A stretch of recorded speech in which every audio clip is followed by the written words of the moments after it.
হঠাৎ করে ঠিক হলো আজকে নৈহাটি বড় মার কাছে পুজো দিতে যাব। তো চলো এবার যাওয়া যাক। তো আমি কথা বলতে বলতে পৌঁছে গেছি নৈহাটি বড় মার উদ্দেশ্যে। তো আমি এখানে ফার্স্টেই নিয়ে নিয়েছিলাম হচ্ছে পুজোর ডালা 101 টাকা দিয়ে। তো এখান থেকে ডালাটা নিয়েছিলাম, মিষ্টিগুলো খুব দারুণ ছিল খেতে। তারপরে লাইন দিয়ে পুজো দিয়েছি, যেহেতু আজকে একটু মোটামুটি ভিড়টা ছিল, তো এই দিক দিয়ে লাইন দিয়ে যাচ্ছিলাম। আর যখন ঠাকুরের দর্শনে এগোচ্ছিলাম তখন বললো লাইন দিতে হবে না, তো এরকমভাবেই সবাই যাচ্ছিল। তো মোটামুটি আজকে একটু ভিড়টা ছিল আগের দিনের তুলনায়। তারপরে নিজের মনস্কামনা জানালাম ঠাকুরকে যে কী চাই আমি। তো এখানে ভিডিও কিছুতেই করতে দিচ্ছিল না, তাও আমি করেছি। তো চলো, পুজো দেওয়া হয়ে গেছে। আর মাথায় যে টিপটা দিয়েছিল সেটা গরমে এত গরম ছিল যে ঘেমে ঘেমে গড়িয়ে পড়ছিল। তারপরে চলে গেছিলাম একটু ঘাটের উদ্দেশ্যে।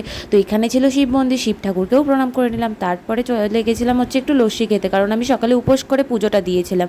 তো লস্যিটা খুব একটা ভালো ছিল না। তারপরে অরুণ আইসক্রিম যেহেতু চাকদায় পাওয়া যায় না, তাই ভাবলাম নৈহাটি থেকে অরুণ আইসক্রিমটা খাওয়া যাক। তো দেখো, আমি যখনই রাস্তায় বেরোই তখনই এরকম একটা রোদ ওঠে। আমি জানি না রোদের সাথে আমার কি সম্পর্ক, কিন্তু আমি বেরোলেই রোদটা ওঠে। তার আগে ছিল মেঘলা।